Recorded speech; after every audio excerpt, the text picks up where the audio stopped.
Listen to me, motherfucker. I'm talking.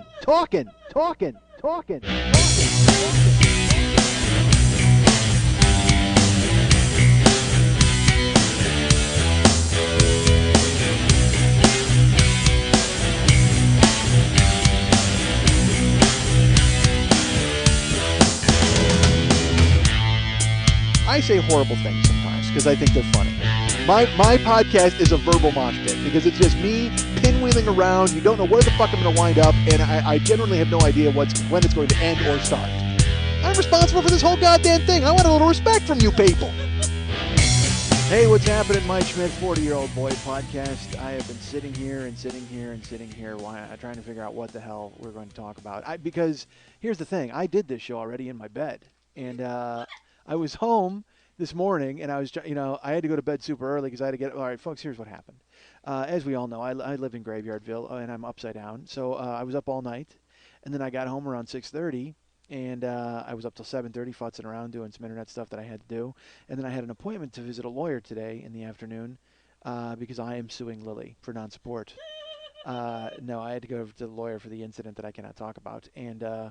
So I had to make sure I got some sleep. So I went to bed, and I didn't really get a chance to think about the show, which I'll be honest with you, I don't really think about the show anyway. But for some reason today I was like, all right, here's the thing. I wasn't going to think about the show, but when I go to bed, the voices, folks. The voices arrive. You just sit there. And I'm sure you do this when you go to bed and you can't go to sleep. You start thinking about what's going to happen and what's coming. And so I started to do bits in my head. And basically it turns into this podcast because I ping pong all over the place. Because as you know, when I speak, it's at the speed of my head. So my head's hopping around. And I'm doing this. And I'm like, oh, this is funny. Wait a minute. This is actually kind of funny. And I started talking, and I'm like, I should get up and write this down and actually, think about this line of discussion or this point when I'm doing the show later. And I was so cozy under 4 blankets, folks. There was just no way I was getting up and doing that. It was not going to happen. So I've already done the open of the show, and I tell you, it was hilarious. I can tell you that. So please know that this morning, Wednesday morning, in my bedroom under 4 blankets, 4 amazing blankets, the devil blanket, and then another blanket's like a doily blanket, and then there's this blanket my brother Andy got me from Korea. Holy Christ! You ever see any movie from Vietnam or Korea, and they're laying, you go into their hut or whatever. What's it called? A git? What's their thing called? I don't know. There's like a special name for their hut. It's not a house. It's like it's not a teepee because those people aren't Native Americans. Are they? What if they were? The Vietnamese are Native American folks. That was it. That is the entire reason we went to war with them in the 60s because we were trying to take their land just like we took the Indians' land. All right. So we didn't want their land. We just wanted them to stop being communists. Does anybody even know the point of Vietnam other than to make movies? I have no idea what the point of the Vietnam War was. I mean, I went to school and all that. I understand. And I guess they were, trying to stop the spread of communism. But honestly, strategically, what was the point? Other than to make fucking Hamburger Hill. I have no idea what it was. All right. So, by the way, I've just insulted all veterans everywhere. Look, I apologize, folks. I'm sure the veterans. Look, it's nothing against you guys. Actually, you know what? I'll endorse this now. Well, there was a website called Operation Gratitude. Is that what it's called? Operation Gratitude that I learned about, which you folks should check out. It's pretty neat. Although the commercial was a little hokey. I mean, it's it's got a guy and he's murdering Muslims or whatever he's doing. He's shooting people, which is fine. He's at war. He's supposed to be doing that. He's an American soldier. And then there's a voiceover, and it's like, these. And then they cut to a classroom. And this woman says, do you know what gratitude means? And this little girl raises her hand, and she's like, thankfulness. And they go, right. And then they cut back to the war, and this guy is, he's stringing ears on a necklace. I don't know what he's doing. He's committing atrocities in the name of our country. No, he's not. He's not doing any of that, folks, but it's funny to say. So then they come back to the woman in the classroom, and they're having the children all write notes to soldiers. And they're saying, this is the best way to show your gratitude is to let them know you're happy about what they're doing for you. And which is, it's touching because they show the little kids writing and drawing pictures, and then they cut to the war. And this guy, of course, is shell-shocked. He's got Agent Orange in his hair, and he's all freaked out. He doesn't know what's going on. His head's on a swivel, waiting for an IED to go off. It's essentially the Hurt Locker mixed with Waiting for Superman. That's what it is. That's because the Iraq War is also making movies. So it's Waiting for Superman in a classroom, and then they wind up with your Hurt Locker. All right, so then this guy, there's a mail call. And he's a little grumpy because, again, he's been out all day murdering civilians. So he's putting his stuff into a Jeep. Fuck, I am just kidding. God damn it, this is so terrible. Because I have nothing but respect for people who go into the Army, into the Navy, into the Air Force, and the Marines. What a great place. It's a great place to start. But because I couldn't do it. I have no interest in it. Are you fucking kidding me? Please. I would make John Winger look like General Patton, for Christ's sake. I would be fucking murdered. I would get Niedermeyered. But not because I was too mean. It would just be like because I wasn't carrying my weight or anything. All I got is my mouth, so I'd like have to be trying to talk the enemy into surrendering or not shooting me, and I'd have to talk guys in my platoon into carrying all my shit. Terrible, dude. The second I got swamp foot, that's it. I quit the war. I'm sorry. I go out into the middle of a rice paddy and I put my thumb up and pray to God a helicopter comes along with a ladder dangling so I can jump on it and go home and listen to the OJs or whatever the fuck all those guys did as Gump played ping pong and they nursed their wounds. All right, so I'm not a war guy, is my point. It's okay. I'm just teasing the war guys. So they show the mail call in this commercial, and this guy, and he's very angry. Everybody else is getting mail, and he's again still a little shell shocked because they shoot an old woman in the face, and he might not have. I don't know. They didn't show that in the commercial. Should have. Would have made the following scenes a lot more poignant, quite frankly, but. They're giving mail call and they're handing out letters to everybody, and then he says like Johnson, the mail call guy, and this guy turns around. He's still haunted. He's still hearing voices from the jungle, or I'm sorry, the desert, because they're in the desert now. I apologize. And he turns around and he's like, huh? And he throws Johnson like a giant box, and it's actually pretty hokey and corny. And the guy goes, "Somebody loves you." Oh Christ, we all love you, Johnson. We're all very happy that you're making the world safe from Muslims. It's fine. And not Muslims, radical Muslims. Again, I apologize to Muslims. I apologize to war people. I don't mean to be so wishy-washy and hokey, but it's like, because you know why? Because we just had an election in this country where lines were drawn in the sand between people who hate Muslims and people who think Muslims should be given free money. I mean, I don't know exactly. Look, I don't have a full grasp on the issues. I don't understand what I understand. All I know is apparently California is the only sane state in the union. Now, and yes, I apologize to you Tea Party listeners, whoever the fuck. I'm going to get all this email. I never talk about politics and I never talk about this kind of stuff because nobody wants to hear what a fucking goof like me thinks. Jesus Christ, I can barely put peanut butter on the bread for a sandwich. You don't need to hear who I'm endorsing in the fucking 48th district. Jesus God. Is that going to affect anybody? If I come out and I endorse some dude, doesn't everybody just go, well, fuck, we can't vote for that idiot? That guy must be some kind of snake charmer or fucking ball juggler. We don't want to deal with that motherfucker. Jesus Christ. All right, so Johnson gets a package thrown at him. He grabs it. And by the way, this guy's been in country all day. The last thing you want to do is throw something at his head. What the fuck are you thinking, mail guy? Holy shit. Give Johnson a break. He's been out there hiding in the goddamn desert trying to get blown up by a can of Folgers coffee, for Christ's sake. The whole time he's trying to stay alive, the guy comes back. He's taking off his bulletproof vest. He's putting it in a fucking thing. And you go, hey, Johnson, whoa, think fast. The last thing you should fucking ever say to a soldier is think fast. These guys are fried. Didn't you see Hurt Locker, you fuck? That dude in the grocery store looking at all the fucking selection of cereal or other, he's out of his fucking mind. If you looked at that guy and went think fast and throw a basketball at him, he'd fucking pull your trachea out. He'd fucking destroy you like Swayze did to that dude he fought in the end of Roadhouse. God damn it. You'd wind up face down in a bog. Think fast, Johnson. You've been in country all day. Oh, that made me laugh. All right, so sure enough, Johnson turns around. He throws the fucking package at him. Johnson flinches because he's not sure if it's a Muslim bomb. He doesn't know what the fuck's coming at him. He grabs it, and he cuts it open, and the whole time solemn voiceover is, telling you about Operation Gratitude and soldiers and why we should love them. And he opens the box, and it's a bunch of cookies and candy, and it's a note from children. It's all the pictures they wrote him. And it says, "Dear soldier, thank you for protecting me and making me safe," and all that neat stuff. And the guy reads it, and he gets kind of a look on his face like he's kind of sad.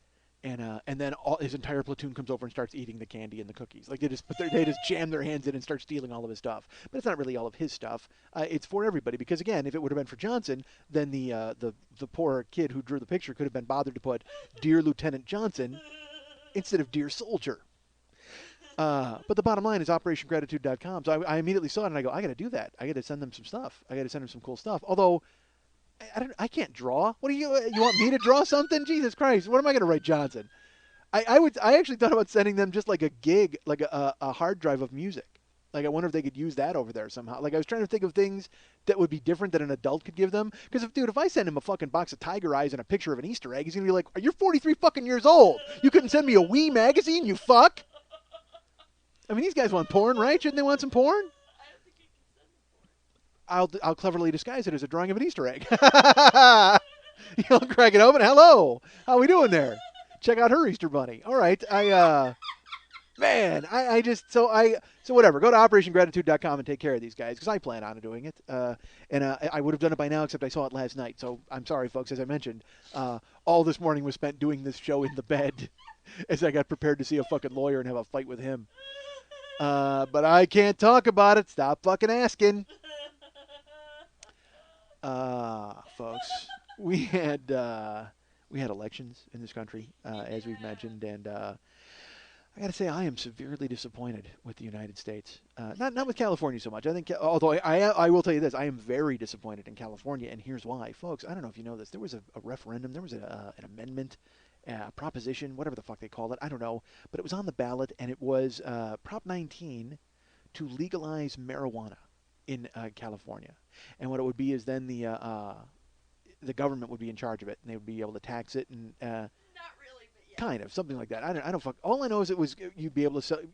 You could grow your own dope, and you could sell dope in stores, and there would be like you know how you ever go to a casino and there's a cigarette girl and she's selling yo-yos. Did I ever tell that story on here? No. Oh shit! Please tell me I didn't. All right, Mex is gonna yell at me. All right, because here's the thing. Mex told me last week because last week I was telling some story about something. I don't even remember. Again, folks, unfortunately, I haven't. Well, Mex is pissed at that. He's pissed that I didn't finish going on. All right, I'll just do that. Last week I was talking about the Three Stooges and the Marx Brothers, okay? And Mex is like, you never said, you started to talk about how you watched them, and you never said what the verdict was on that. And I said, yeah, I did. I said that the Three Stooges would kick the shit out of the Marx Brothers. He goes, that doesn't answer any questions. So he's like he was mad at me, and I'm like, all right, whatever. So, but the bottom line is, I watched the Three Stooges. I was in my house. They were on a Saturday. It was like a 4-hour block of them on.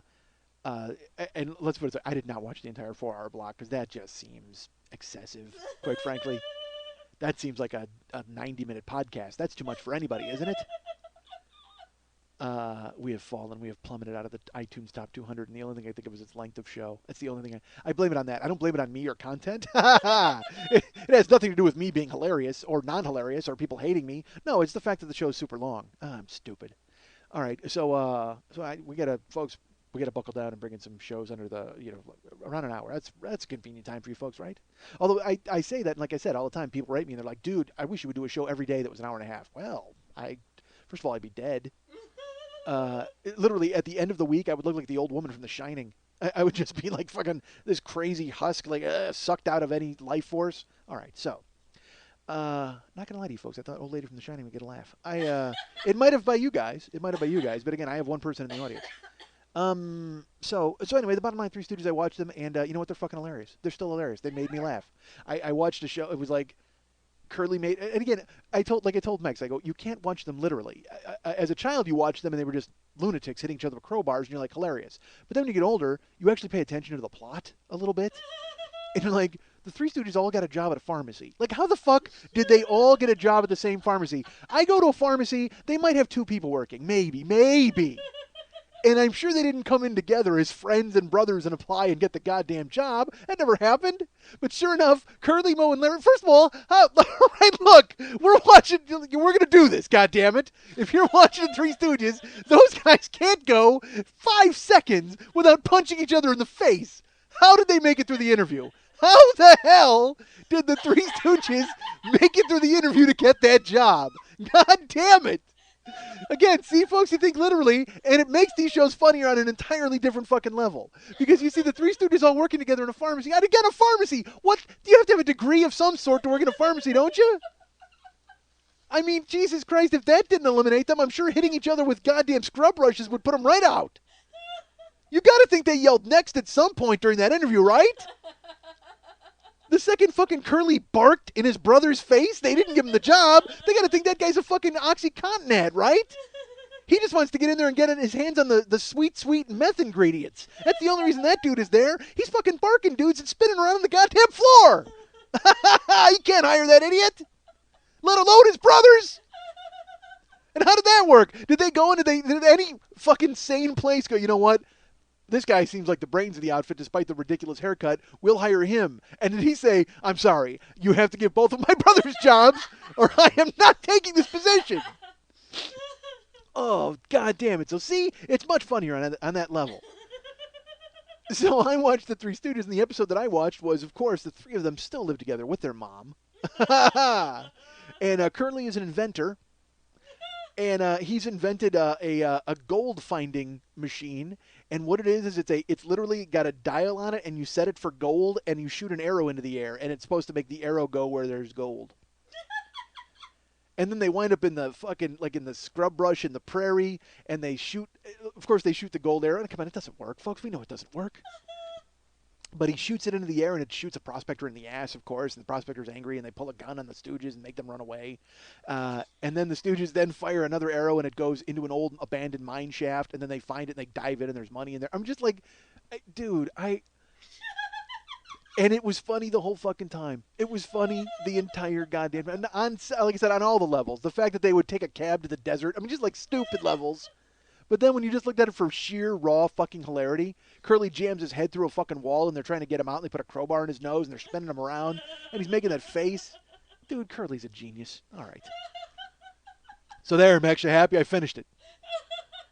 And again, since we've fallen out of the top 200 on iTunes, I know he's the only person listening. Literally, this show is literally for me and him. And because you don't even listen. You have to listen when you edit it, and you're just like, I don't even want to download it. Fuck that. I barely want to upload it. Oh, that's horrible. I can't understand why.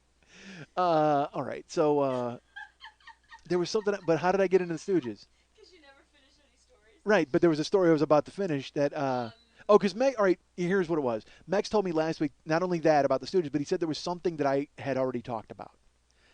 He goes, dude, yeah, once you started to talk about that, I was like, oh, no, because I know you've talked about that before. And, well, you say, but I mean, it's huge to me. You know what I mean? I don't know what I fucking said or I don't say. 3 years and you bring up a story again and touch on it, who cares? I care. I very much care. This is why Leanna and Hannah, who've been doing they've been so funny. They're with the Westside 86 Jokers, which is the fan club. I'll tell you all about that later. But they've been doing a glossary for the show. They're still doing year one. Like they're just still excavating. I picture, you know what? They're like the Chilean miners of transcription because they're just buried under fucking year one, trying to get the fuck out. I mean, they're just like, oh my god, there's no way they can put it together. They're still looking for air and breath, and eventually. We're just gonna have to put like a capsule down underneath all of the words and drag them out as they get pulled out past the 7-Eleven story and Jessica Simpson and fucking Elvis's super friends. All right, folks, by year one it was great. Someday there'll be a glossary. Oh, you have a question? Yes, I do. All right, you raising your hand? About the girl in the casino with the yo-yos. What the fuck? Did I? Oh, that's what I was gonna finish. All right, so yeah, but I swear to God I talked about it. Oh, dude. All right. This is one of my... All right. It's just because he had to be there. It's not going to be funny to you guys, but it's going to be funny to me because I lived it. All right. I'm in a casino, and I'm with... this might have been the trip I went with my buddy Sam and then Dennis, my friend Dennis, who I've talked about. Dennis, who clean up your squeak, you goddamn queen. Dennis from year one. All right. So Dennis, who invented Dogger. He's Dogger. I'll just call him Dogger because I got so many Dennises I talk about. So Dogger is he's in Vegas with me, and I was working at Catch a Rising Star, and I think he came out to watch me perform. This is when we saw Red Fox. I told that story, right? Yeah. Okay.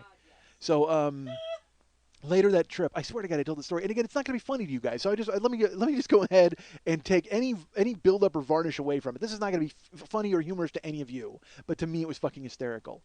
We're in this bar or in the casino, and there's a cigarette girl, and she's walking around and she's got not only cigarettes and candy, but she has all these light up toys like fucking bullshit neon and fucking crazy brooches and all this stupid shit. So she walks around and she's like, cigars, cigarettes, candy, whatever. So Dennis, of course, is trying to fuck everything with a vagina. And she comes over and he's engaging her in cigar talk. Whatever, I don't know, whatever fucking Dennis did to try to get laid. Like, Dennis is literally the guy who, when he was in college, like, he did this. I saw him do this. We were in a bar at U of I. And he would go up to women and he would go, and this is going to sound, again, fake, but it's true. He went up to a girl and he goes, hey, you like apples? She goes, yeah. And he goes, good, let's fuck. Like, That was his deal. Like, he would do that and mean it. And it worked. And mean it. Sure. Well, because literally, again, it sounds fake, but he did it. And this girl just, like, laughed because it's college. You know what I mean? She, like, walked off. And I looked at him and I go, seriously, that's your game? And he goes, 9 out of 10 times, that's what happens. But that 10th time, that's why I do it. I'm like, fuck you. This is all bullshit. But what do I know? He was fucking 5'4" and just getting laid all the time. So whatever. He was like Alex P. Keaton. I told you all about Dogger. So all right, so he's climbing all up this chick and trying to get inside of her pants or her leotard or whatever the fuck you want to call it, the costume. Who cares? So we're in the bar. So we wind up going out to the floor to go play. So he's playing blackjack, and my function all the time was I would be funny. That's what I would do at the blackjack table. Like, my friends would play, and I would hold the empire. That's what it was. I would hold all the chips. Whenever they would win, they would hand me chips, and out because I didn't drink. That was the thing, is they'd all be getting plowed. So I would be the sober guy who was just fucking cracking wise and being hysterical at the table and holding everybody's money. So we go to the table, and Dogger's at the table, and he's betting, and he's got a few in him, and he gives me some chips. So the fucking chick comes by. She's walking around, same girl, and he's just like, oh, and I forget her name, Patty, whatever. And he's yelling. Like, all you can see is, like, blinking green neon a mile away at the other end of the casino. You know, we're playing blackjack. She's off in the, the dollar slots or the penny slots even, whatever the fuck. And he just starts yelling, Patty! He's just yelling across the casino floor.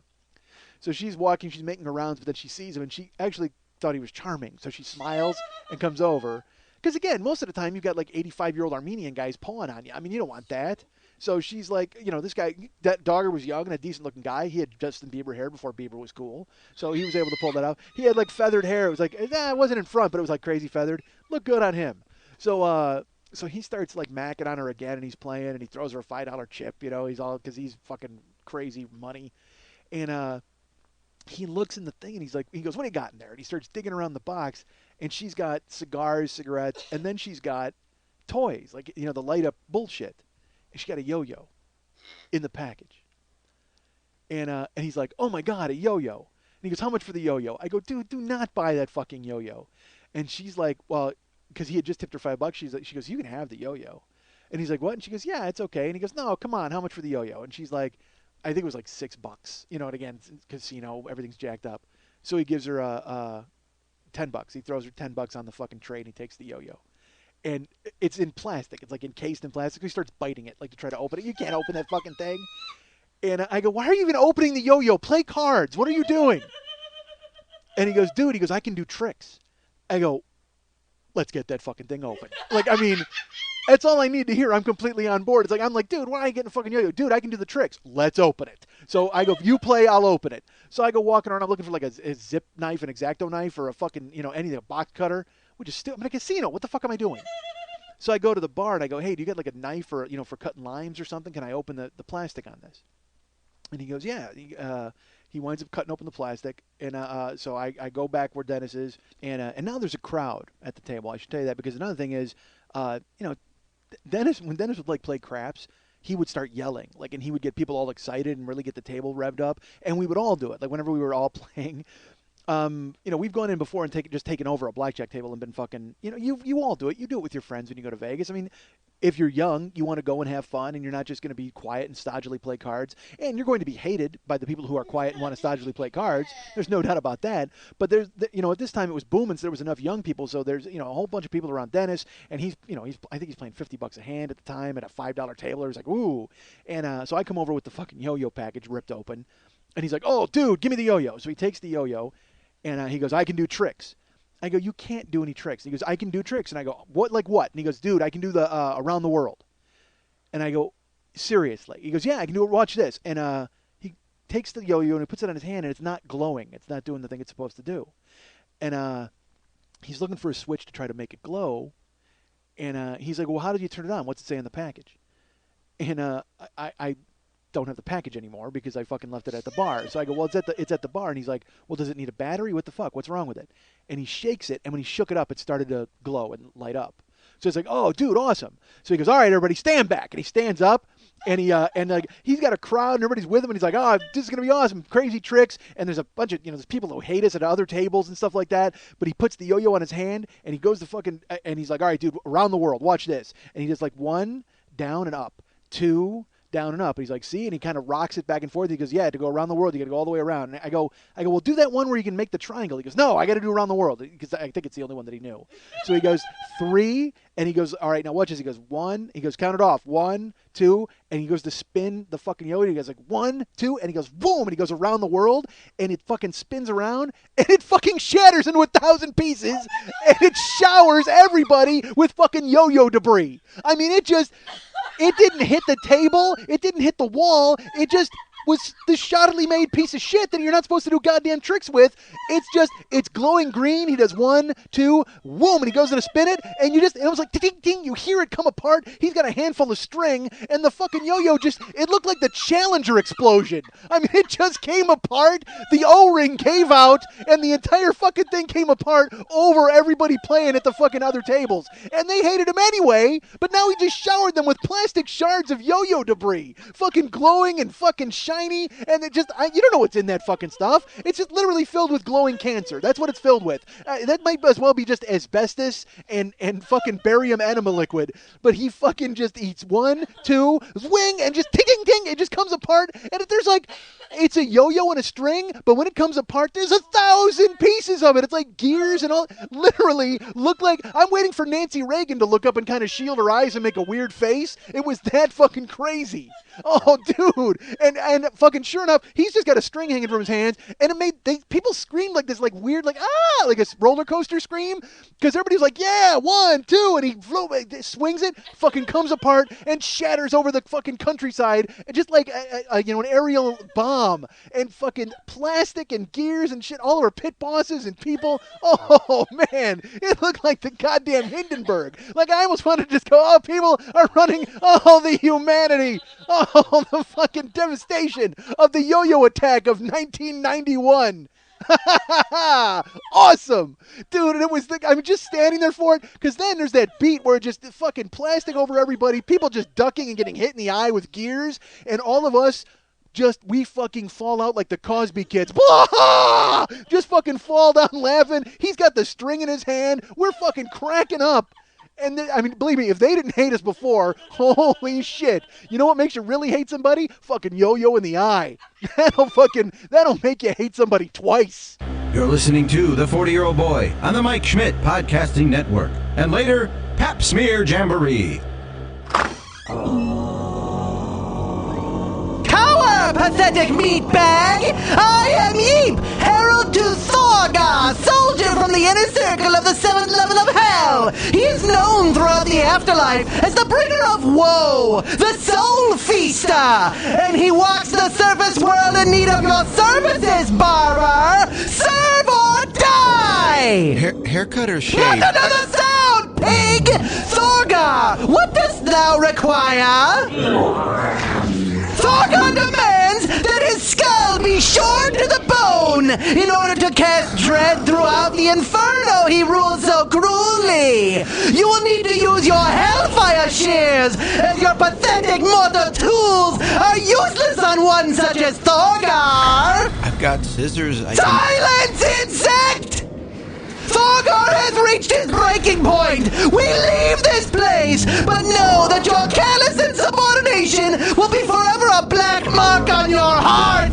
A mark that can only be read by the very one you have turned away today. Thorgar will enjoy cracking open your chest and eating that heart.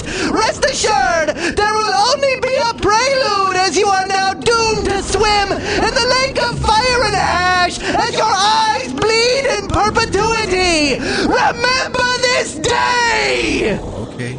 Yes, Thorgar, yes. I saw a supercut as we came up the street. Yes. So I was voting. I think that's where I was at. Before we hit somebody in the eye with a Duncan. I went and voted yesterday, and I've talked about this before on the podcast. I have to vote at an old folks home, and it is just an insult to life. I mean, it's just, we walked in, and it just, there's old people at the green table and the orange table, and they want to know what table I'm supposed to be at, and they start yelling because you can't find it on your goddamn ballot, and Karen didn't have a ballot, and where's your ballot, and where's your name, and who goes where, and oh my God, Jesus Christ, sir. Honestly, you're going to actually break a hip with hate. Calm the fuck down.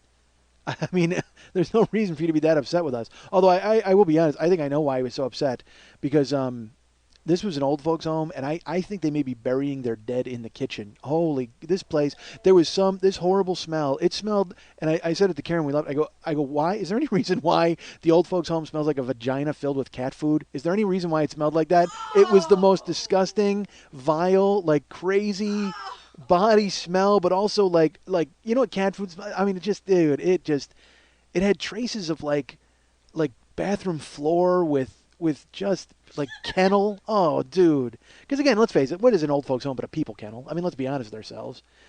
Yeah, make a sad face, but it's true. I mean, unfortunately, it's goddamn true. Only thing is, you can't go in there and adopt one of them and bring them home. You could. Maybe you could. You know, maybe I do that. Hey, Operation Gratitude, take a back seat to Operation Take Up a Blue Hair. All right, I'm in. I'm gonna go take an old person home. I don't need to bring home a human tisk. All right, so I get enough disapproval from the people I know who are around me. I don't need to bring home some stranger to go. All right. But Jesus, was that place awful, man. But then we cast our votes. But and I did my homework beforehand. I brought my pre-marked ballot with me so I could make sure that I remembered what to do and look at everything. And I had spent the days studying my placards and let's put it this way. I wasn't sure I was going to get to the polling place because I was buried underneath placards from Meg Whitman at my house.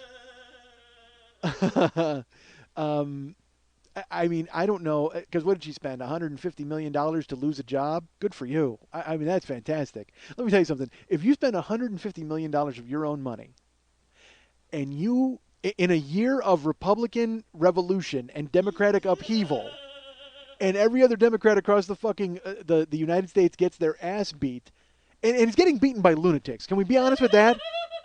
I mean, every Democrat is going down to defeat to some idiot who's trying to tell you that we need to go to the harbor and kill the Indians. I mean, dude, seriously. Slow your roll, all right? Let's go and get our office set up before we start putting on war paint and taking over the fucking Nina Pinta and the Santa Maria, you fuck. And yes, I know Columbus's ships weren't involved in the Boston Tea Party. Don't write me. If you're going to write anybody, write a soldier and tell them how great my show is. All right. Maybe that's what I send the soldiers. I send them fucking yo-yos from a casino. Because as Jerry Seinfeld has taught us, the yo-yo was originally a weapon. In wartime, I think we can arm our soldiers with a goddamn yo-yo and it changes everything. Think fast, Johnson. Guy's been out ducking bombs all day. Nothing funnier than that, folks. Really, nothing funnier than that. This is all on the goddamn fly. I did a whole show in my bed today. I don't remember. It was hysterical. All right.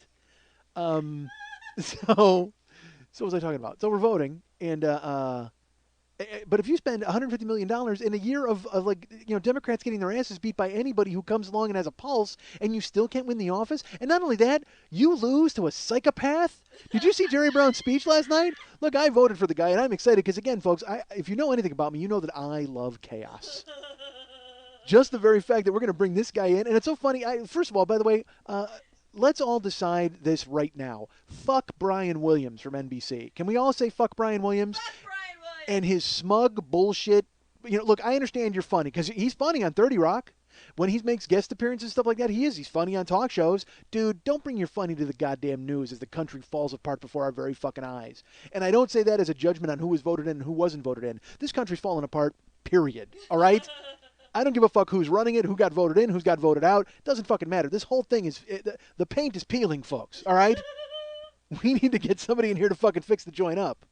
But yeah, I watched Brian Williams last night, and he smugly was making fun of California because of, he called Jerry Brown. He goes, oh, a fresh new face in California. Ha, ha, ha, ha. Yes, it's hilarious. It's hilarious that you would sit in your fucking ivory tower and laugh at us because we voted for that guy. Guess what? The other choice was a chick who fucking ran a website that sold baseball cards for overpriced fucking tchotchkes and made billions of dollars off of it. I mean, it's not like, oh, Christ, I'm sorry, I'm getting worked up for no reason. It's stupid, dumb, foolish.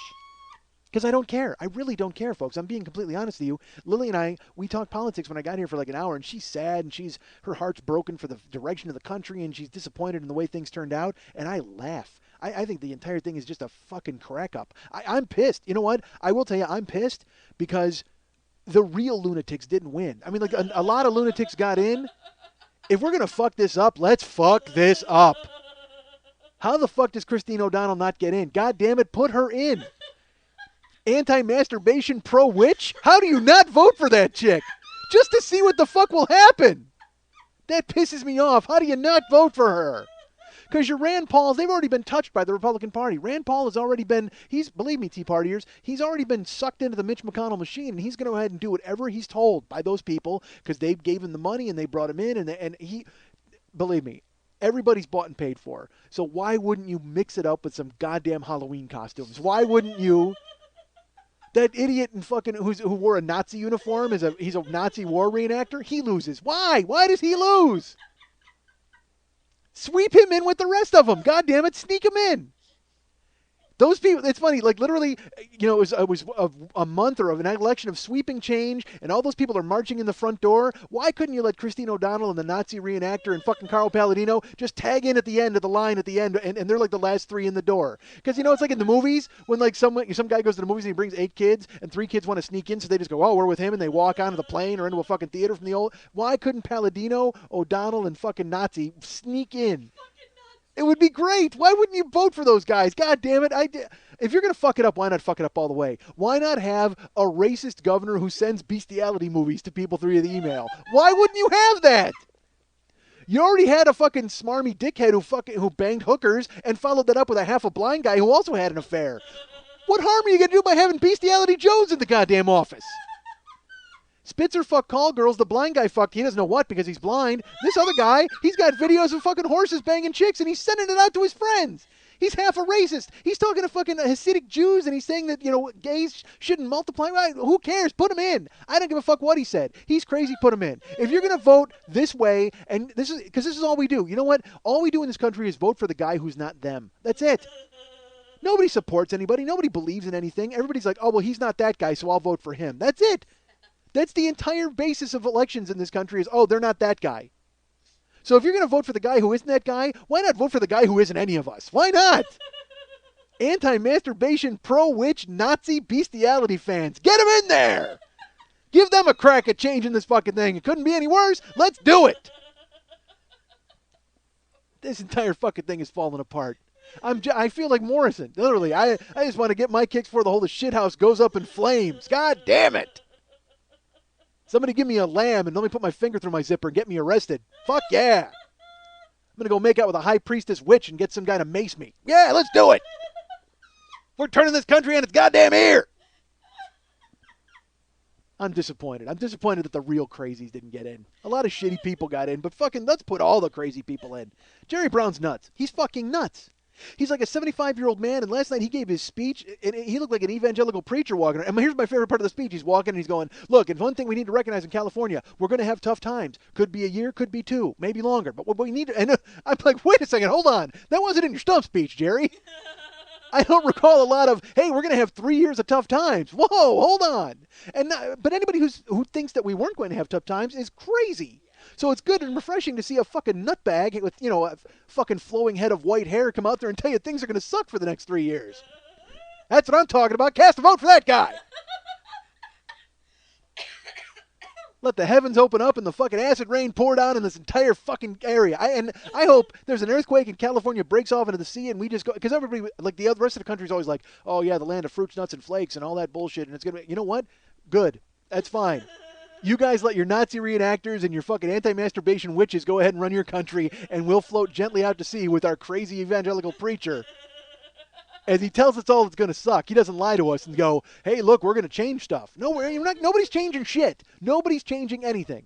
And again, I don't presume to tell you how to, if you support the Tea Party, good for you. You support Republicans, good for you. You support Democrats, good for you. I'm not telling anybody how to fucking think or how to behave or how to vote. Everybody should vote the way they want to vote within themselves. Because, I used to think when I was a kid, I'm like, oh, man, this is going to be great. Your vote counts. You can change everything. And I'm not that shithead who doesn't think my vote counts. My vote counts for something eventually, at some point, I'm sure. It counts in letting me know that I can go ahead and talk like this and bitch about stuff because I went ahead and voted. That's it. You're literally only voting for the privilege of being able to bitch about what was wrong. Support who you want to support, but it used to be like, think globally, act locally, and, support your neighbors, and it takes a village to raise a fucking child. Hey, look around your village. Do you really want them raising your goddamn kid? No. Abso-fucking-lutely not. I'll tell you what, folks. It's selfish and it's wrong. I went and I voted. I vote. I do what I do. But I don't fucking think 5 feet in either direction. I don't. I think about me and Karen, and that's it. And I mean, because the end times are nigh. We all know that the end times are nigh. I just want to make sure I have enough leather jackets to keep me warm when I've got to battle Lord Humongous. That's all I want to know. And the thing that sucks is when the Road Warrior stuff happens, I don't know shit about cars. I'm going to have to be a sidekick. Fuck that, man. I am not happy about that. When the fucking Road Warrior happens, I got to find a Mad Max to glom onto. That's the thing. I need a buddy. I mean, I can drive, but I can't build a tricked-out fucking car. Those guys are going to fucking destroy me. They're going to have, like, Speed Racer saws coming out of the front of their cars and all sorts of fucking shit, and I'm going to be driving some jacked-up fucking Mini Cooper that I stole. God damn it. The end times are going to suck for me. Lord Humongous is going to rape me. I'm going to wind up in Thunderdome getting my ass kicked. Jesus Christ. I think I can handle myself, and then all of a sudden fucking Thunderdome shows up, and yeah, it changes a man. I'm not going to lie to you. Thunderdome changes a man. You might think you're tough and you can handle yourself. You're two-fisted. You're like, hey, man, I've been in a couple of scraps. I can go ahead and handle myself if fucking shit hits the fan. Bullshit. You wind up in Thunderdome with a fucking midget on your shoulders. Everything changes.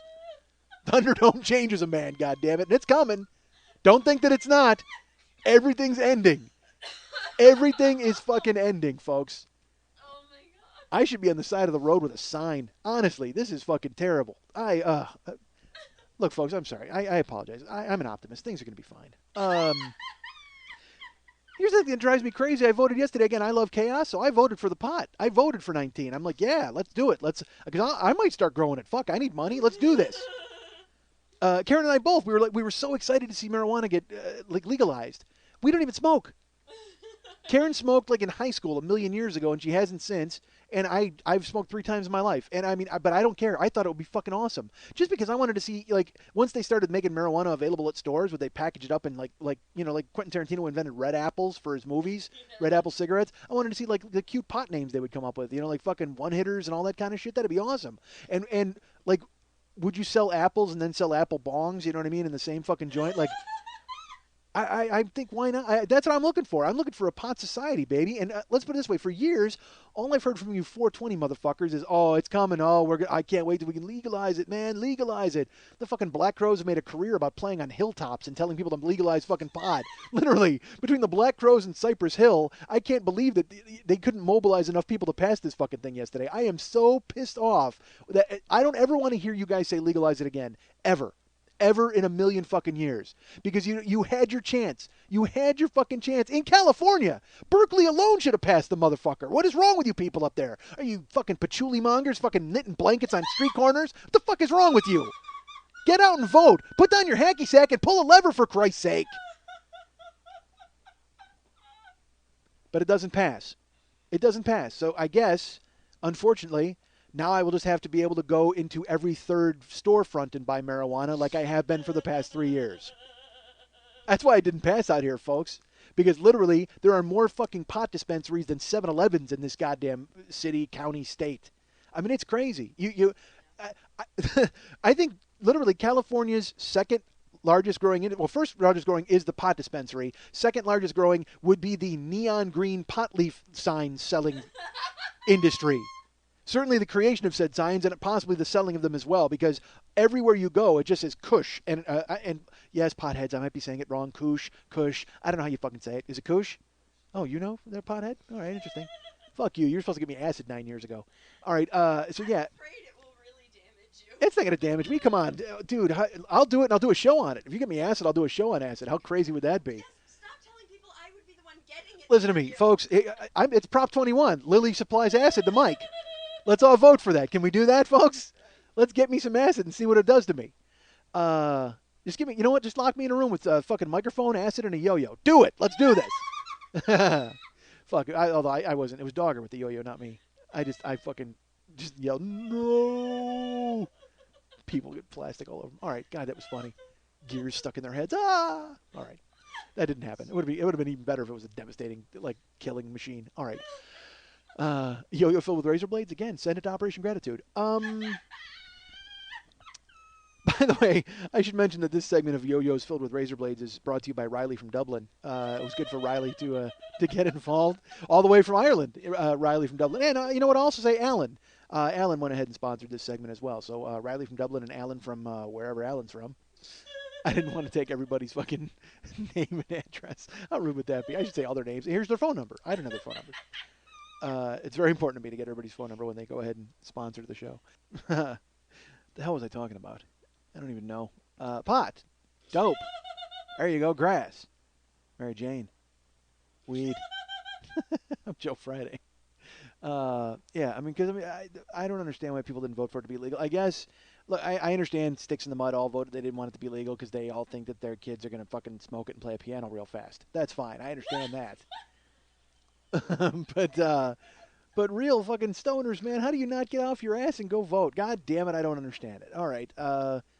You know why? Because even stoners don't want to pay taxes. Like, even, you know what I mean? Even it's not important enough. They're like, they'd still rather buy a fucking bag of shake from some fucking smelly dirtbag out on Venice Beach than deal with the fucking government, which I guess makes sense. Because you got to figure, because stoners are, let's face it, stoners are so stoned for so long, they're all paranoid now, so they think that if they buy government dope, they're going to go on some government dope list. Which is I think that's actually who we voted in yesterday, was the whole government dope list. Haha, I'm telling you how to vote, folks. Earlier I was telling you about fucking vagina filled with cat food. All right, but now I'm giving you lessons about the government. I'm stupid. All right, so look, I feel my way, you feel your way, and I'm not going to be able to change your mind. Nobody changes anybody's mind in this goddamn country. Every 2 years, everybody goes, get those guys out of there, and then they put in these new dudes, and then they remember, we put these dudes in 2 years ago, and they didn't do anything right. What the fuck? God, what's wrong with you people? All right, I blame all of you. But again, I voted for pot, and it didn't pass. And you don't even smoke it. I don't, because I wanted to see what would happen. I'm excited about it. Like I said, that's the thing. I vote for chaos because I don't have kids. I don't give a shit if this world goes to hell. It already has, as far as I'm concerned. I love California. I'm excited about it. Would it be better if I didn't have to walk into a store and say hola to 5 people? Probably. I mean, that might be better. But who knows? We will never know, because now that's what this state is, and that's what it's going to be. Why am I tied up into that? Hola. Christ. Yeah, you have to say, because that's literally like every store you walk in, it's just fucking some Spanish dudes. But I say hi, and then they say hola back, and we have bridged the gap because we understand each other. Because you got tits. It's easier to bridge a gap with tits. All right. It's much easier to bridge a gap with tits. Nobody wants to understand me. Yeah, you put them on and you bounce over. Seriously, if you got a rack, like in Monty Python when they tried to cross the fucking troll bridge and the guy was like, "What's your name? What's your favorite color?" and they threw him into the abyss. If you got tits, he's not even asking the questions. He goes, "Hey, walk on my rickety bridge. I'm excited about that." But if you don't have any tits, forget about it. Everything's a negotiation. Everything is fucked. So that's why you realize that you've got a fucking gigantic rack, so you can get away with stuff. Not me. I can get away with saying hello. Yes, I can't. I walk in and I'm like, "Hello," and they give me the fucking fisheye. And they pour Corona on my head and they hit me with a burrito and I go, hola. All right. Hola. So, look, it's been, I am not, so, look, all right, it's funny, I mentioned vagina stuff with cat food. Dead Old Folks Home was horrible, all right? But, folks, I can top it. Sadly, I can top it. I wish I didn't, wish I couldn't, but I can top it. Karen and I went to TJ Maxx. And by Karen and I mean I drove. And she went in to look for purses and lady stuff, and I did not want to be there. I had no interest in being there. I actually had to take her there after the day the Phillies won Game 5. Because she was watching the game with me, and she wanted to go to TJ Maxx and return something, and I was supposed to go with her. And then I said to her, you know what, no, I got to watch the Phillies. I go, and she can't drive because of the accident we've mentioned. I think I've mentioned to you folks. So I'm the chauffeur. I got to take her everywhere. So I'm like, look, just hang out and watch the Phillies. I go, you know what? I go, if you hang out and watch the Phillies, I'll buy you something at TJ Maxx if they win. All right, that's the key. If they win, we'll go and everything will be fine. Wow. Well, I thought that was just words. I mean, I thought that was just a way to get her to calm down and watch the show. And I thought she was a normal human adult who realized that you're not 5 years old and you don't get a reward for going to goddamn TJ Maxx and waiting through a baseball game. I thought. So the fucking Phillies win Game 5, and I'm all excited, and it's like 8:30, and they close at 9 at TJ Maxx. She goes, are we going? I go, what do you mean? She goes, let's go to TJ Maxx. And I go, dude, they close at 9. We're never going to make it. She goes, we'll get there by 9. And I go, yeah, and then what? You're going to take 2 minutes to walk around? And she goes, so did you lie when you said you would go there and buy something? And again, are you 5? Yes, I lied. It's America. Grow up and watch a baseball game. Are you shitting me? You're going to make me buy you something. I couldn't believe it. I mean, because again, I don't say no to her. I'll do whatever she wants at all times. But don't abuse it. Don't fucking do that. Don't run into the rocks. Don't say land ho and run the ship into the goddamn rocks. So I was like, are you serious? She goes, yeah, I really need to go and return this. And then you said, you're, and I went, all right. So we went to TJ Maxx. And we get there, and I don't want to be there. So I start twittering to everybody how fucking horrible. I actually twittered a picture from there. And she was returning something. And she goes looking around for what she's going to get. And so then I think, it's TJ Maxx. It's literally a toilet with a cash register. I mean, what could you possibly want from there? It's just a bunch of accessories and horrible bullshit. So she goes to look. She goes off on her fucking search party, and she's looking around TJ Maxx. I'm in the front twittering, just standing there, fucking bored out of my skull. And people are writing me, like escape plans. And I asked a guy, I think, for the blueprints of the store, so I could just Judd Nelson it and climb into the ceiling and shuttle to another fucking room. I just want it out. So Karen goes and she comes running up and she goes, oh, can you get me these? This is what I want. Look, I love my wife. We all love my wife, right? She's great. She's the only thing that keeps me from murdering people, probably. But my wife decided that the price of watching Phillies baseball was a $60 pair of leather gloves. In California. Gloves? Are you shitting me? It's fucking 95 degrees outside. You want a $60 pair of gloves? Now you're just buying shit. You know what I mean? Now you don't need it. You don't want it. Now you're just grabbing something. And I looked at her and I go, are you serious? And she just goes, yeah, these would be so great. And then she had a thing of perfume as well. And it was, look, it's TJ Maxx. So they sell, their eau de toilette really came out of a toilet. All right, it's shitty. It's shitty perfume. If you want good perfume, look, I'll take you to Bloomingdale's. We'll go to Neiman Marcus and get the things because she likes. I told you she likes Flower Bomb.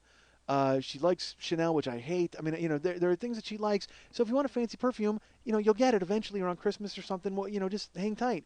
But now in the meantime, she's buying shitty perfume. And here's her. All right, I will tell you. Here's my wife.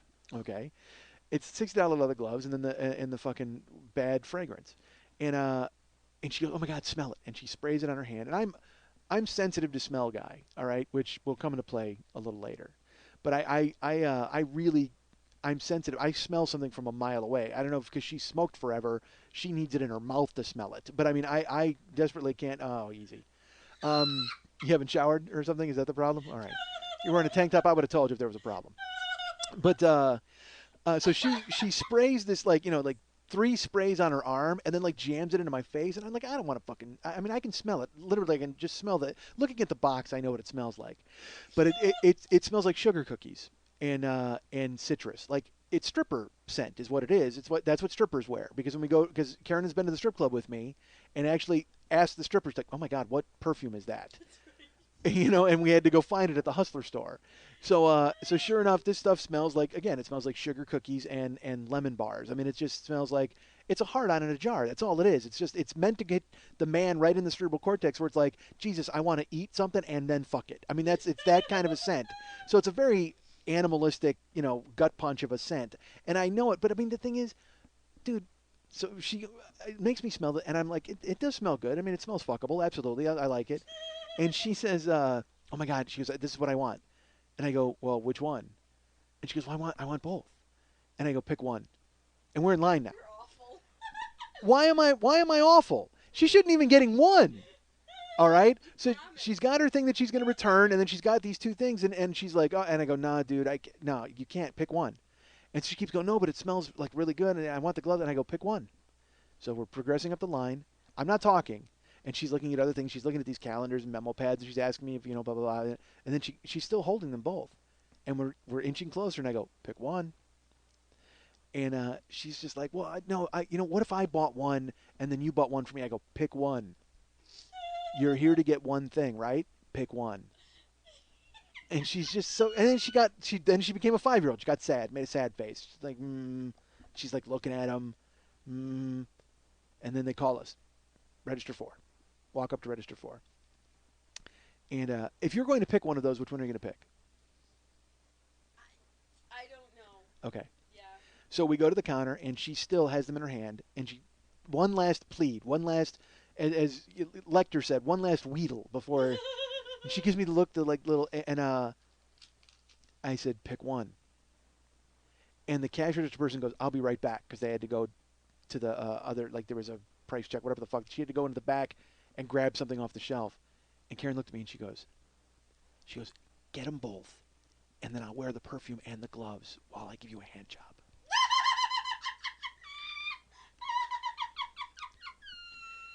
Thinking that that's going to get me off the pick one fence. Fuck yes. And I look at her and I go, Karen, pick one. I'm impervious. I've got a hard candy shell. Fuck that. I literally, Wow. look, it's $60 gloves or $15, fuck fragrance. That's it. Pick one. So then the cashier just comes back and Karen is all sad and looks down. And she goes, all right, well, I guess I won't get these. And gives her the gloves. Wow. Picks the fuck fragrance instead of the gloves. So the woman goes, okay, and she puts them back in overstock, and she comes back, and Karen goes, and I need to return this. And the girl rang up the return, and she goes, okay, that's $17. And I look at it, I go, go get the gloves. Aww. And she goes, you want them now? And I go, yeah. And Karen she turned around, she's all happy, and she looks at me, and I go, you're returning that, so that covers your fragrance. You bought that the other day. The one thing I'll get you is the gloves. Yeah, whatever. I'm a soft touch, and so they bring the gloves over, and she's like, "Oh my God, I'm so happy!" Like then she's like, she's like running in circles. She's all so thrilled because she's got her gloves and her fuck juice, and I'm like, "All right, fine." So she gets the gloves and she gets the fragrance, and then she bought, and of course, then she grabs like two other things that are right there by the register, get like a memo pad and then a scarf, like her impulse buys, throws them into the mix, and I'm just like, fine. So she gets all that stuff. And we walk out of the car, and she puts the gloves on, and she's doing a fashion show of gloves in the parking lot. And she's all excited. And I should have made her jerk me off right there in the parking lot. Why not? But instead, she was all happy, and she got her gloves, and everything was fine, and that was great. Until it turned out she needed to return the impulse buys. She wanted to return those because the scarf had a rip in it that she didn't see. And then she was also going to bring back the memo book because I think it was 2010, and she thought it was a 2011, whatever. So we have to go back to TJ Maxx. Again, she can't drive. I have to go back to fucking TJ Maxx. Are you shitting me? I might as well just get a fucking job there. I've spent so much goddamn time there. And that's a lie, but who cares? I don't want to be there once, ever. Because when I was a kid, literally, TJ Maxx was the shittiest place on earth. It was like, you bought slippers and a raincoat from a shithole like that. But now I guess they're fancy. I don't know if they're fancy. Who fucking knows? Who cares? So we go there, and Karen then, because I firmly believe she's buying things just because she knows she's going to return them so she can have the thrill of picking something else out. That's really the only thing that I think she's doing. Because we go to TJ Maxx again this past week, and we get in there, and I don't even want to go in the store, all right? But I'll go in with her because she's going to look around. She's like, come in with me. And so I do, and there's a bench, right, by a bench that wasn't there the previous week. So I'm like, fuck it. I go, Karen, I'm sitting up here. She's like, okay. Like, she's gone already. I literally just yells, disappears. So I sit down on the bench. And I got my phone. I'm looking at scores and fucking around and surfing Facebook, whatever, and sitting on the bench. And people keep walking by and looking at me like I'm a guard because it's great because it's literally right by the front door. It's not outside. It's inside. You walk inside, and on the right-hand side, there's this bench that hadn't been there before. So I'm sitting on the bench and waiting for Karen, and she's picking out her stuff. And she'd be like, Michael, and she's holding up a blouse. What do you think of this? Oh, Christ. You know what I think? Get me the fuck out of here. That's what I think. I think I liked a ripped scarf and an old date book before I wanted to buy one more fucking thing in this goddamn joint. Jesus Christ. So I'm sitting there, and a little kid comes in with his family. And his family keeps walking, but he's looking at me on the bench. Like he's just staring at me. And I'm looking at him. I'm not going to fucking back down. You're not going to stare me out, little kid. So I'm staring at him. He's staring at me. He's probably 4, and he's just looking right at me. And his family kept walking, like they left him behind, and which of course means I'm keeping my hands completely to myself. Because unless his family's around to see the high five or the handshake, I don't want to get, I don't want to, that guy touched me or grabbed me. No, fuck that. When a kid's away from his family, it's like a rabid dog. You literally should just call the authorities and have him put into a cage and taken off to a kennel. You're better off than trying to help him because you can't touch that kid because the next thing you know, they're going to go, oh, my God, he's got a bruise on his thigh. You're in jail for 11 years. So I'm sitting on the bench. He's staring at me. I'm staring at him. The only thing missing is the fucking, the music from The Good, the Bad, and the Ugly, but it should be there. And then I should say it's a bench that's kind of a wicker. It's not wicker, but it's like it's that kind of material. Like it's not wicker, but not. Yeah, okay, there you go. But it's all like layered on top of one another. So I'm sitting and I'm on the far right. So there's nobody on my left except empty bench, and then there's arms on the bench. And he doesn't come around at the front of the bench. He's still standing right at the end of it. And he's staring at me, I'm staring at him, and he decides he wants on the bench. But he's not going to take the easy way. He's going to climb over the goddamn arm. So he just like starts scrambling up the bench, and he does that little kid thing where he's like, like he's climbing a goddamn mountain. It's hysterical. I can't stop. I'm just start laughing. I'm like, ha ha! Kids climbing. Like it's the greatest challenge of his life. But he decided, and now, but I got to be honest. Part of me is wondering if he's coming after me because it's like we were staring each other down, and he finally went, you know what? Fuck it. He just threw down his $60 leather gloves and he climbed over the goddamn arm to come after me. So he climbs up and he's like, he climbs over the arm. And he's like, ja! And he lands on both of his feet and he's standing on the bench right next to me like a little Superman, and he's just staring at me. So, and I'm staring at him. I'm like, I'm not backing down. I don't care if the arm. Literally, there's nothing between you and me but air and opportunity. So if you want some, get some. So I'm staring at him. He's staring at me. And then I hear his family just goes, Drake! And he turns his head. And they go, Drake, come on! And he like looks at me. And he looks back at his family. And they go, Drake, honey, come on! And he looks at me and he goes, makes a little grunt noise. And he leans down. And he puts his hands on my feet because I got my legs crossed. He puts both hands on my foot and goes, and he jumps off the bench, uses me as furniture, and just lands on his feet and like looks around like, and then runs. Just runs off. Awesome. Drake the bench climber with a fucking stare down. Awesome. Loved him. Kept my hands to myself, but I was just furniture to him. That's the thing, is maybe he was just staring right through me. He thought I was part of the goddamn bench. Put his hands right on my foot. Climbed down, jumped down, ran. Awesome. So I couldn't wait to tell Karen. I'm all excited. She comes out with a fucking shoe. I don't know what the fuck she bought. A clutch. Some fucking makeup. Who cares? But she goes and she gets in line. She exchanges it, and we split. Go out to the car, and again, I'm driving.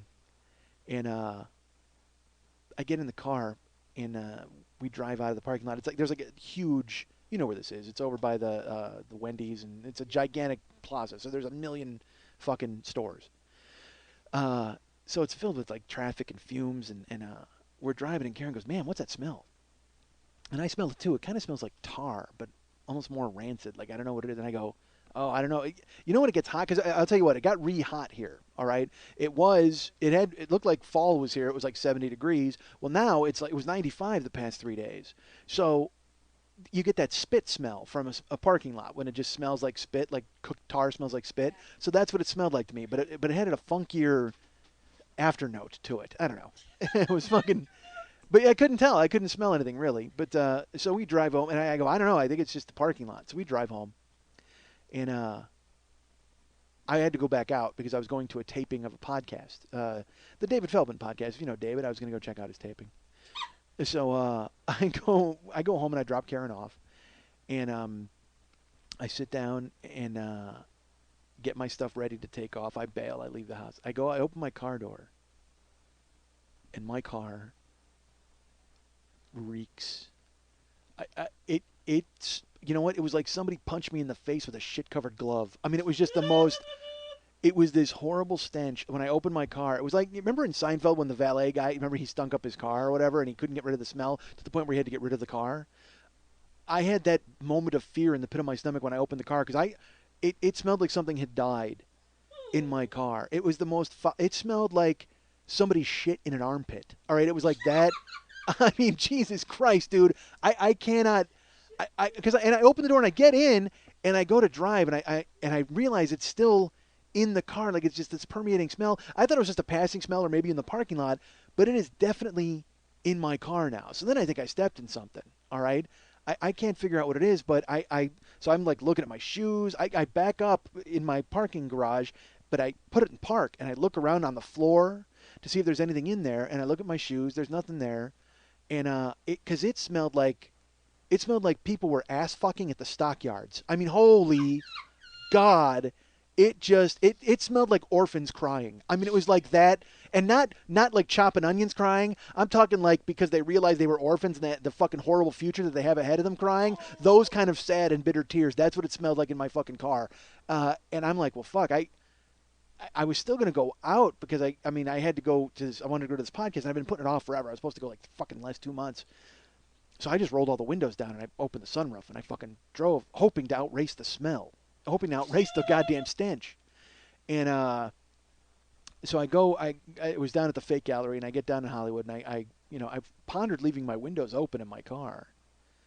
But instead I had to roll them up. So I go walking, I go inside and taping was great. Everything was fine. I said hi to a few people. And none of them betrayed that they smelled what I smelled. So then I was just thinking that it must be in the car. It just must be something fucking horrible.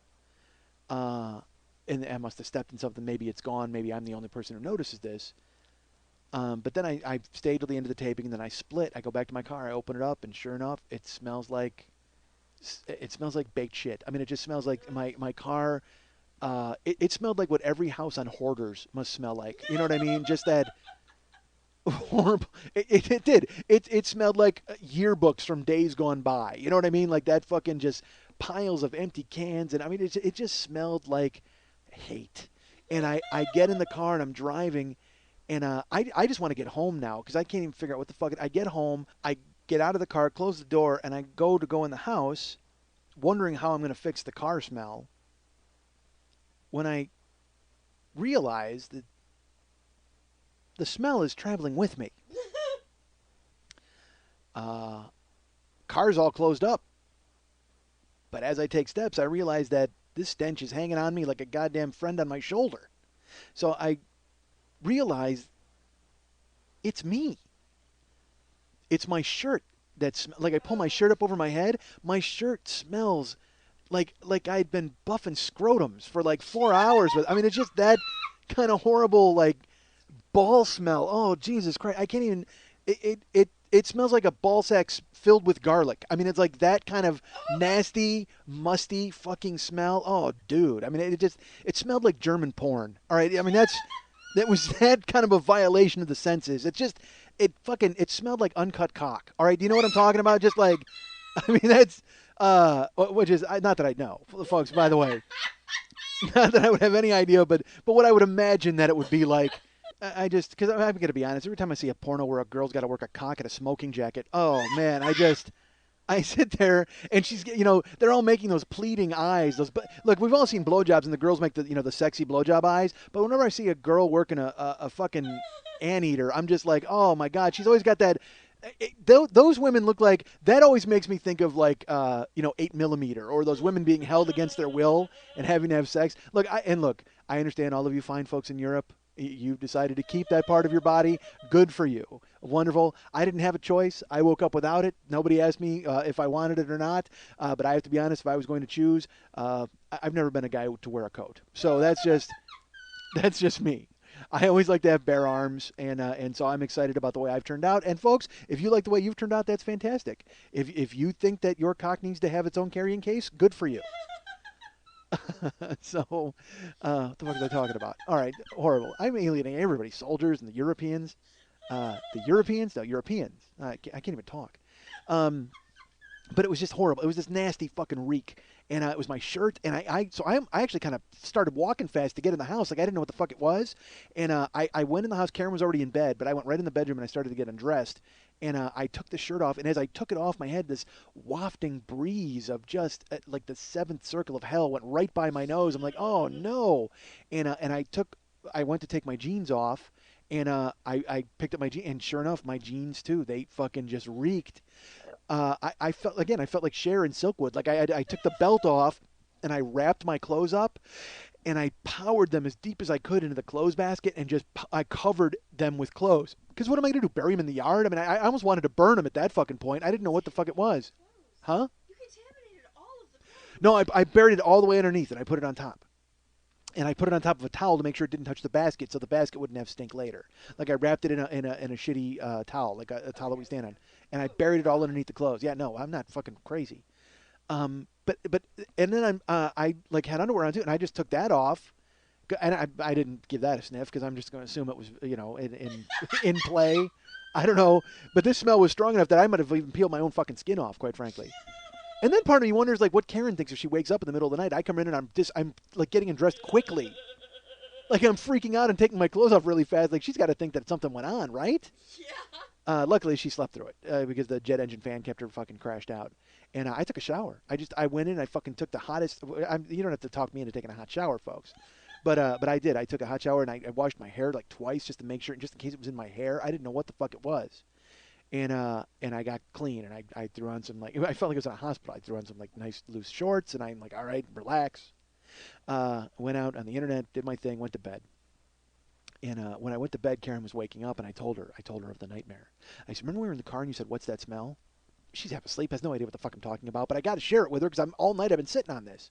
She's like, huh? I said, remember you thought there was a horrible smell? There was a fucking horrible smell, and it was me. I don't know what the hell happened. And the car reeks. I mean, I don't know if it's what's going on with the car. And she's like, oh, just leave me alone. I'm fucking half asleep. Like, she wants nothing to do with me. She's just, dreaming of gloves. So I went to sleep.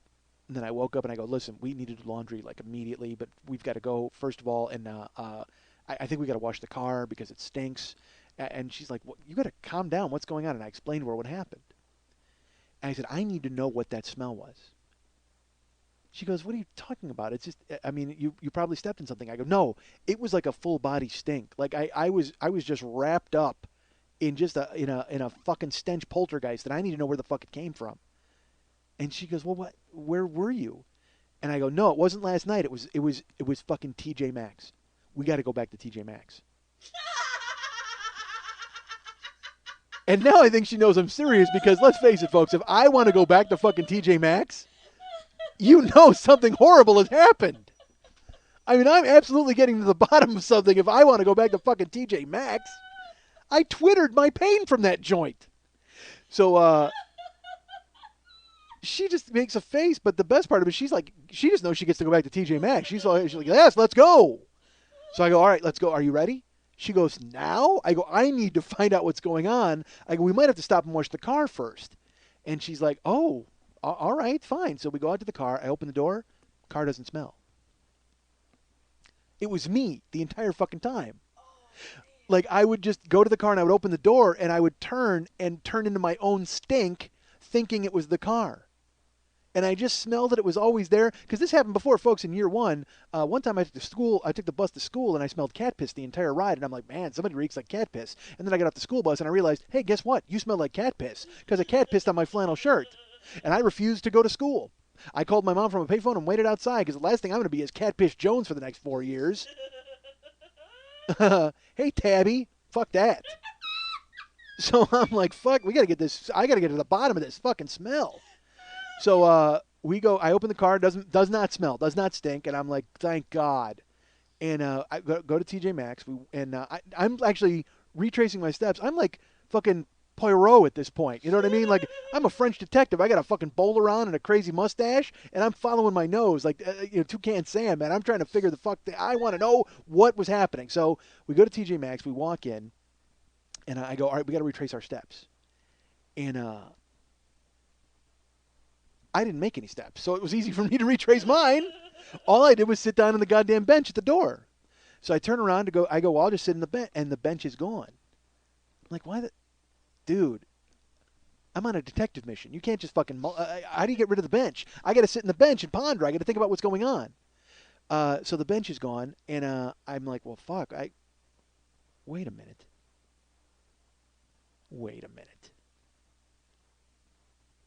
It was the bench. Karen goes, what do you mean? And I go, it must have been the bench. She goes, well, why didn't you notice when you were sitting there? And I go, well, you said, what's that smell when we left? And I go, maybe it was so deeply ingrained in the bench that when I sat in it, I brought it out. It was like, you know what it was? It was the Funky Phantom. That's what it was. It was like, you ever see the cartoon, The Funky Phantom? It's about a colonial ghost who hid in a grandfather clock and a bunch of teenagers fucking found him. Whatever. Who cares? Again, don't think realistically about it, folks.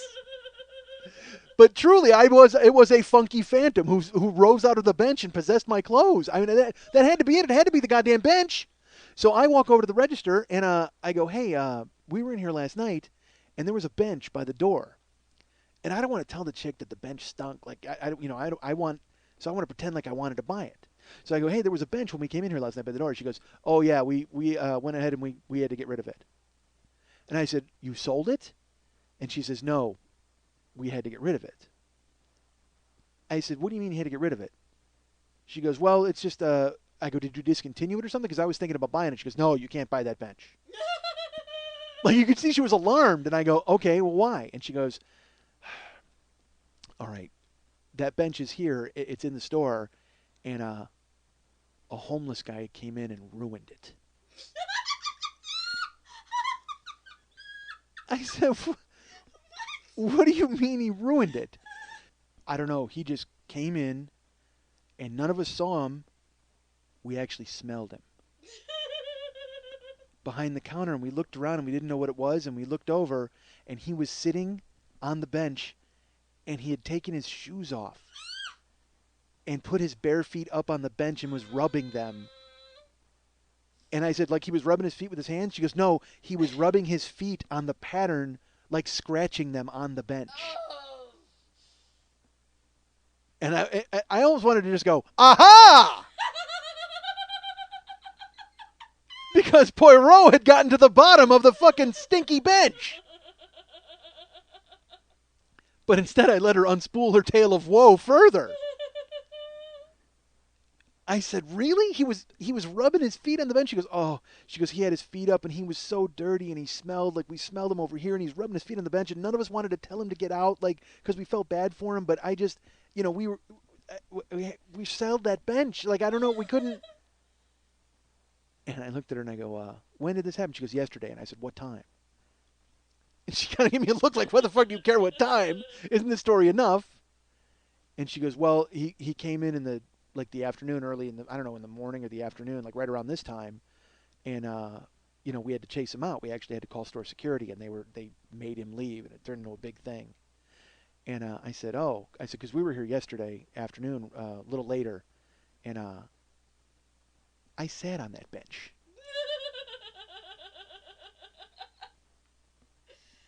And she's like, oh, really? And I said, yeah. I go, my pants and shirt, like, I want to burn them. They stink so bad. She goes, oh, my God, I'm so sorry about that. I go, well, why didn't you guys get rid of the bench? She's like, well, we did. And I go, but you didn't. It was still there. I mean, did I come in right after him? And what the hell? It was still there. Like, I'm this poor girl. She's just a cashier. Why the fuck am I jumping her shit? There's no reason to. And she's like, I don't know. We wound up getting it out of there, but I think because, security had to get him out of here and it turned into a big thing, maybe they forgot to get the bench out of the way and it just sat there for a little while, but we did eventually get it out of here by last night. And I went, oh, okay. And, look, mystery solved. Now I can just go home and boil my clothes and feel good about myself now that Encyclopedia Brown has solved the case of the bench stench. We figured out that Bugs Meany had just taken off his shoes and rubbed his feet all over him, and that was what it was. And so I'm like, all right, when we go to leave, and I swear to God, we're walking out the door, and Karen and I are leaving. Karen wanted to look at some stuff, but I'm like, let's get the fuck out of here. And we go to walk out, and I look where the bench was, and I actually got a tingle in my stomach. And there's a great scene in Silence of the Lambs where they break into the wrong house at the end of the show. All right, I'm giving a spoiler alert. And Scott Glenn and the rest of the FBI break into a house where they think that Jamie Gumb is. And meanwhile, Jodie Foster is in Ohio knocking on doors, trying to get some information. And as they break in and realize, the SWAT team realizes this is not the right house, they get in really tight on Scott Glenn's face, and he goes, Clarice? Because he realizes that the horror has just started for her. We take steps to walk out of TJ Maxx. I look over where the bench is. The bench is gone. It's an empty spot. And I'm like, woo, finally, that's put to bed. And I take a step, and my stomach seizes up, and I just, in my head, I go, Drake.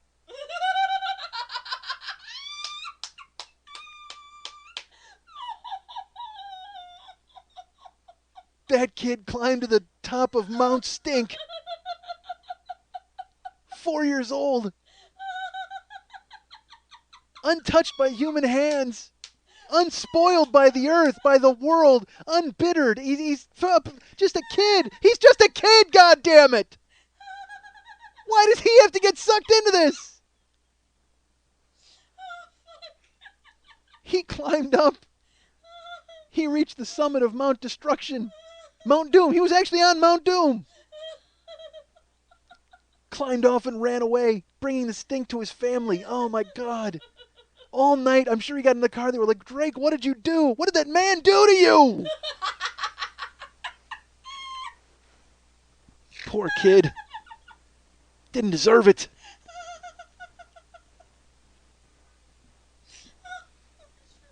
You guys can get me at Mike at MikeSchmidtComedy.com. You guys can get me at Facebook.com/the40year-old boy. Go be my friend. Why not? You guys can follow me at Twitter.com/the40year-old boy. You can follow our friend Lily at Twitter.com/MNTs for information about a show. You can also follow her at Twitter.com/LilyVonStupp. You can go to Facebook.com/LilyVonStupp and be her friend there. And if you want to write her a personal note, if those other three places aren't enough, Yeah, really. if you can't reach her at any of those places, trust me, she will answer your email if you write her at Lily at burlesque411.com. That's Lily, Lili, at burlesque411.com. Zazzle.com/40-year-old boy. Please buy all his stuff. Want to remind you folks about the Monday Night Teas every Monday night at 10 o'clock p.m. at the 3 clubs on Santa Monica and Vine. There you will find the Monday Night Teas burlesque show, longest running burlesque show in the history of Los Angeles. Folks, it's an amazing show. Hey, Lily Von Stupp, Yes. you are the producer of that show. First of all, how was last week's show? Good? Amazing? Last week's show was amazing. It was a carnival. It was fantastic. Carnival theme. And so what is it a theme show this week? It is not, but Bad Knee will be hosting. Bad Knee is in the house, folks. I hope you all liked Bad Knee on Facebook. I know I did. So Bad Knee will be there hosting, and then plenty of dancers and a lot of fun and excitement. We have Uni and her ukulele out of San Francisco, and another girl who I feel terrible, I can't remember her name, who plays accordion, and then a bunch of hot strippers. All right. How do you go wrong? You can't. Well, you can go wrong with the ukulele and the accordion. But as soon as the hot strippers show up, everything works out fine, so that's good. Wow. So go to the 3 clubs on Santa Monica and Vine. And again, you can follow, like I said, on Twitter.com/MNTs and find out all the information about the show. And I will tell you that this plug for the Monday Night Teas was brought to you by our friend Sarah. Oh, thanks. Sarah went ahead and she sponsored that. And I will tell you that this is Sarah's 3rd time Oh my sponsoring. God. I've mentioned Young Sarah a couple of other times, but this is Sarah's 3rd time sponsoring. So Thank you, Sarah. very excited to have Sarah and her 3rd time sponsoring. That was great. Sponsor often. Huh? Sponsor often. Please do, folks. I will tell you that burlesquebears.com is still available for all of your Thanksgiving bear needs. The Halloween rush has ended, so now we've moved on to Thanksgiving. And if you want a Hiawatha bear or an Indian bear, you're pointing at me. What's up? Because that's laughing funny. Ha ha. A Hiawatha bear. Oh, ha, ha, ha, ha. Lily, she's a bear creator, so and she's got her. Your knee is creeping me out. All right, so I hate the bandages. I hate them. Well, if they had the face on it, it'd be great, but the thriller, I'm not a fan. All right, so, so, folks, the Monday Night Teas, and remember the burlesquebears.com is always rocking. Go ahead and check those out. I want to remind you, folks, that on my Facebook page, you can go to the Westside 86 Jokers page and become a member of the Mike Schmidt fan club. That would be great. I would appreciate it. So would they, because eventually we're going to have a gang fight with the other comedians' fan clubs, and the more people we have, the better. Folks, if we roll into a fight, because right now I think we're about 450 strong, if we got to fight Dane Cook's fan club, that's going to be fucking brutal. There's at least 2 million of them, and they'll defeat us just with their yelling and histrionics. That'll be fucking horrendous. Oh, shit. You'll just find 450 people strangled to death with a bunch of wife beaters. All right. So please, by all means, let's fortify them asses and get ready for the oncoming apocalypse. So that's the Westside 86 Jokers page. Remember, there's also the pages to bring Mike Schmidt to Portland, bring Mike Schmidt to Austin, bring Mike Schmidt to Phoenix, and bring Mike Schmidt to the Ozarks. I'm not sure how viable any or all of these might be. I think Portland right now looks like it's the leader, and I might get a little more proactive with Portland, quite frankly. I might make some, insinuate myself into Chris and his plans, because I want to do the fucking show, man. I mean, I haven't done the one man since August, and it was a great success in San Francisco, and I have done nothing with it. So I need to do that. So I need to come to a city, because this city won't have me. They already told me that. I know, you can't put this show on, for Christ's sake. And I said, well, I'll show you. And then I rented a barn and put on a show, and nobody came. All right, so remember to go to those places on Facebook.com. Remember that our good friend Rob Matsushita is at ClaymorePictures.net. Rob Matsushita, who makes the Chapel, which is the webisodes, the web series. So go ahead and check out Chapel. That's our friend Rob Matsushita at ClaymorePictures.net. And wasn't there something else of yours that I was going to plug? I thought there was. I have the bevy this weekend. The Bevy. That's a club where? Where is that club? At the Mez in the Alexandria All right, the Mez in the Alexandria Hotel Yes. in downtown Los Angeles. The address is available at Lily's 501 Spring Street. 501 Spring Street. So you don't even have to go to Lily's and stuff to check it out. I have Evie Lavelle, star of Tournay. Tournay? Yes, Tournay. Tournay? Yes. Okay. French for tour, on tour. The Cannes Award-winning film. She's performing with us this weekend, and I'm pleased as punch to have her. Terrific. Evie Lavelle is going to be Amazing there. show, yeah. All right, well, that's great. So, and that's Friday, Saturday? Friday and Saturday nights, both. Look for it at brownpapertickets.com. Just do a search for The Bevy. Okay, search, and it's BEVY. So if you search The Bevy on Brown Paper Tickets, you'll get all the information that you need, and it's probably on your Facebook page as well, right? Okay. So go ahead and get all the information about that, and go check out Lily and all of her friends at The Bevy. And it's not just strippers, I understand. There's also wacky comedy. Baggy pants comedy, variety arts, dancing and drinking all night. Midgets. There's all sorts of fun stuff. There might be, midget may attend. They're not in the show, but he may attend. Well, that's true. There may be, Actually, he might. I there, know see, a couple. there may be midgets in the crowd. Great. So folks, come on, that's fantastic. How do you pass that up? There's a show with hot girls, and you can look over and go, so that's good. Remember that the Zazzle store is open. Remember that is open. And also, you can get the Year 1 and Year 2 download sets. Those are available at MikeSchmidtComedy.com through the Joe Business page. We sold some sets this week. I was very excited about that, and I'm sure the tax people are also very excited, so they'll be happy to get on board. So again, buy Year 1 and 2 download sets. You can get the Zazzle store and go ahead and pick up shirts and mouse pads and mugs and all that kind of stuff. And remember that you can donate to the show as well. If you go to MikeSchmidtComedy.com in the upper left-hand corner, there is a little Schmitty. You click on him and you can donate to the show, and that would be great. We would appreciate it very, very much. And this A Plea for Sponsors was sponsored by our friend Helen. Helen from England, who is a huge fan, and I have actually not spoken with, but talked to via Twitter back and forth on occasion. Helen is very nice, and Helen just sponsored that plea for sponsorships. So thanks, Helen. We appreciate that. And I want to remind you, if you need a trainer, go to realworldfit.com and look up my friend Sean, or go to twitter.com/realworldfit.com and follow Sean's exploits.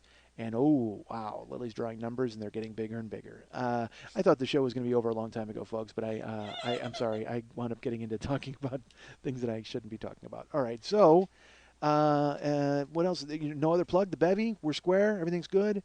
It's funny, I was talking to Karen. I felt very bad. I shouldn't even talk about this, but I'm going to. Karen was telling me a story, and I couldn't focus, and it's a great story. There's a gentleman in Arizona who had an accident, and his face is gone. His face has been removed because of an electrical accident. And look, it's terrible. All right, we all know it's a terrible story. So Karen's trying to relate it to me, but she's doing that piecemeal thing where she doesn't really have all the facts. And she's telling me that he's just a skull, like he has no real features left, and his his eyes are gone, everything, because it was an electrical accident. And I said, well, that guy's just got to get a hoodie.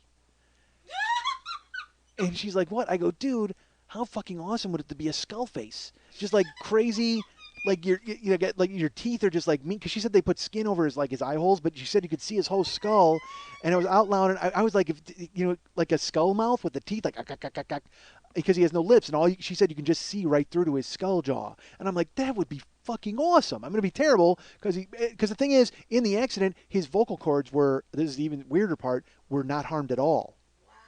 So he speaks with a clear voice, and you can understand everything that he's saying. He's unfortunately blind, and he's lost his sense of smell and things like that. But I just envisioned the guy in a hoodie with like a voice, but like a skull face, and he's just walking around. And he's like, dude, he's like scaring people. How great would it be for Halloween to just be a skull face with a hoodie on? I mean, it's terrible for him, and I hope good things happen for him and all that kind of stuff. That's fine. But I start saying that, and I start going off, and basically I do this. I do the podcast for her in a doctor's office as I'm going, well, he's got to get a hoodie, because how great would it be a skull face? He's got the crazy skull teeth and stuff. And she's just looking at me like, what is wrong with you? That's fucking horrible. And I'm like, yeah, I don't mean it like mean. I hope good things happen for him. She goes, well, he doesn't have his teeth. I said, what do you mean? She goes, yeah, they're gone. Like, the whole thing is gone. Everything is gone from his face. I go, you just said he was a skull. Like, you could see his whole skull. She goes, we can see the outline of his skull and the outline of the eye holes and stuff, but yeah, the teeth are gone too. I'm like, oh, well, they got to fix that guy. Like, I mean, that's all it took was like the absence of teeth to make me all of a sudden come around to his way of thinking. Like, if he had teeth, I'm like, that is awesome. The guy's a crazy skull face. That's genius.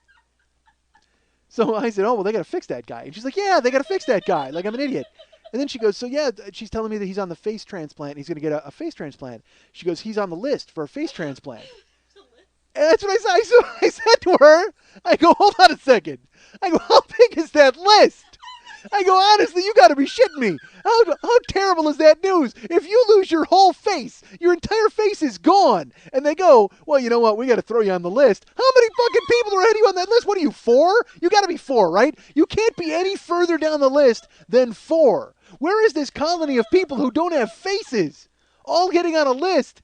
And look, it's terrible. It's tragic. It's awful. But the second I did exactly what you did, she said a list, and I lost my mind. I go, well, that's good, because that can't be a big list at all. I go, you got to be shitting me. This guy's on the face list? Holy crap. Oh, man, you got to be shitting me. He's waiting to get a face put on him, and he's still out of wait. What a bummer that is. Your whole face is gone, and they're like, dude, you got to get up. There's a velvet rope everywhere, folks. Whether you want to get into the hottest nightclub or just get a new face, you got to wait in line with everybody else. What the fuck? Man, what a tragedy. They said he's waiting for donors. And I'm like, well, so basically you're waiting for people to die with their faces intact. That's all you're waiting for. Did they have to find a face that fits this poor dude? I don't know how it works. All I know is just, man, if you got to go on the face list, what are you waiting on? I mean, you're praying that some dude dies and doesn't hurt his face. You're just like, you would walk by and there's a guy jumping off a building. You're like, jump! Feet first! Because that's all you're rooting for at that point. You're just like, fuck. And you don't even need a whole face, really. You're just going piecemeal. If 4 people die, you're like, you walk in like Dangerfield in Caddyshack. You're like, hey, give me 2 of these, 3 of these. Give me a couple of those lips, that nose right there. Boom! You're in a face.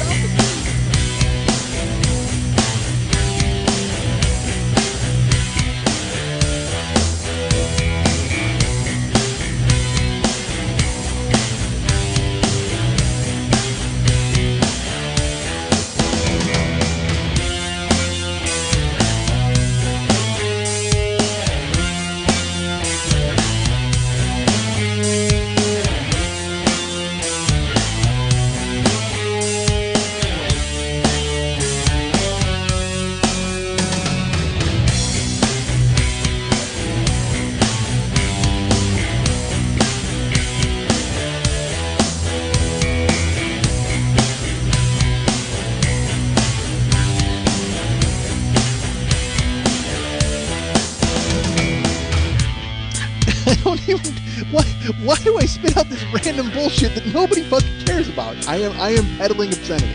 I am going to get a whole fucking army of you people, and you know what we're going to do? We're going to listen to me and then do nothing for an entire fucking week. I can't be trusted. Don't you people know this? It was like the Back to the Future of suck. I don't want to have a boner in somebody else's pants. I need to shoot up heroin and jog. Hey, ass fuck, are you listening to anything that I'm saying to you? Fuck, somebody's got to shut that old guy up. And I'm like, fuck you! I'm not a potato! I'm a goddamn cantaloupe!